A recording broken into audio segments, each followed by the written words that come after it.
728 tyle liczył pierwszy transport, który tego dnia przekroczył bramę piekła. Nikt z nich nie wiedział, co czeka po drugiej stronie, ale każdy czuł jedno strach. Poranek 14 czerwca 1940 roku 14 czerwca 1940 roku rozpoczął się tragiczny rozdział w historii XX wieku. Tego dnia pierwszy transport 728 polskich więźniów politycznych dotarł do niemieckiego obozu koncentracyjnego Auschwitz. Byli to ludzie aresztowani przez gestapo, żołnierze, nauczyciele, studenci, harcerze, duchowni i działacze podziemia, którzy stali się pierwszymi ofiarami systemu nazistowskiej eksterminacji. Auschwitz, pierwotnie utworzone jako miejsce wyniszczenia Polaków, wkrótce miało stać się symbolem Holokaustu i niewyludzkiego cierpienia. Czas zatrzymany w Tarnowie. Dla więźniów transport zaczynał się w więzieniu w Tarnowie. Większość z nich została aresztowana za działalność niepodległościową lub przypadkowo znaleźli się w niewłaściwym miejscu o niewłaściwym czasie. W nocy z 13 na 14 czerwca zostali brutalnie obudzeni przez strażników i zmuszeni do opuszczenia cel. Przyszli do nas o świcie, krzyczeli i kazali się zbierać. Nikt nie wiedział, dokąd nas zabierają. Było cicho, ale w tej ciszy czuć było strach, wspominał Tadeusz Pietrzykowski, jeden z więźniów pierwszego transportu. Każdy został zaprowadzony na stację kolejową, gdzie czekały już wagony towarowe. 728 ludzi stłoczono w zamkniętych, dusznych przestrzeniach. Nie było miejsca na siedzenie, nie było wody, a przez małe otwory w ścianach wpadało jedynie gorące, lepkie powietrze. Nie wiedzieliśmy, dokąd jedziemy, ale widzieliśmy, że Niemcy nie traktowali nas jak ludzi. Krzyczeli, bili nas kolbami karabinów, a starszym i słabszym grozili śmiercią. W tym transporcie zaczęło się piekło, relacjonował inny ocalały. Pierwsze chwile w Auschwitz. Po kilku godzinach podróży pociąg dotarł na stację w Oświęcimiu.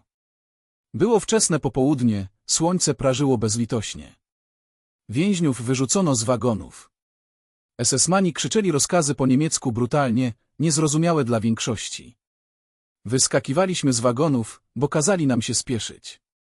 Kto nie był wystarczająco szybki, dostawał pałką po plecach lub był popychany kolbą. Widziałem mężczyznę, który przewrócił się na torach. Kopali go, a potem ktoś go zastrzelił. Nawet nie zapisali jego imienia, opisywał jeden z więźniów. Po wejściu do obozu więźniowie zostali ustawieni w szeregu. Przeprowadzono brutalną rejestrację, odbierano ubrania, dokumenty, pieniądze i zdjęcia rodzinne. Każdy z nich otrzymał nową tożsamość, numer wypalony na ręce lub wyhaftowany na pasiaku.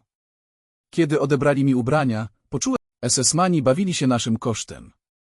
Kazali nam nosić cegły w jedną stronę, a potem w drugą, tylko po to, żeby się z nas naśmiewać. Kto nie wytrzymał, był zabijany na miejscu, opowiadał inny więzień. Codziennie widzieli śmierć. Starszych i słabszych rozstrzeliwano. Ci, którzy sprzeciwiali się rozkazom, byli bisi, często na śmierć. Wieczorami rozlegały się krzyki ludzi torturowanych przez SS. Pierwszy raz widziałem komendantów obozu, Hossa i jego ludzi. Byli opanowani, zimni, jakby to, co robili, było ich codziennym obowiązkiem. W ich oczach nie było śladu człowieczeństwa, opowiadał Albin. Świadectwa bestialstwa. Relacje z pierwszych dni Auschwitz są pełne krwawych szczegółów.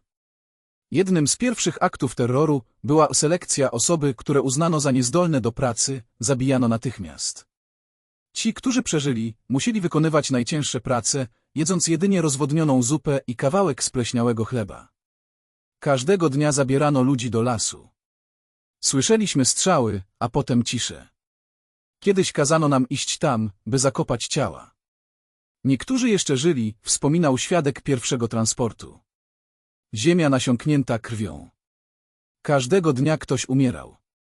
Byli bisi na śmierć, rozstrzeliwani, umierali z głodu lub wycieńczenia.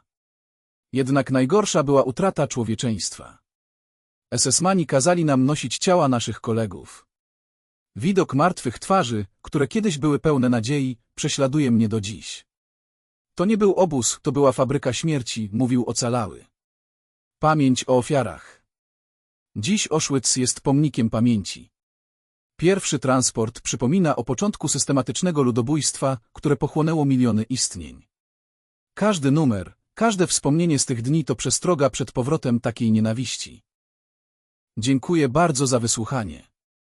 Zasubskrybuj, pomoże mi to rozwijać ten kanał oraz wesprzesz Fundację Pomocy Dzieciom Pankracy. Do następnego razu. Cześć.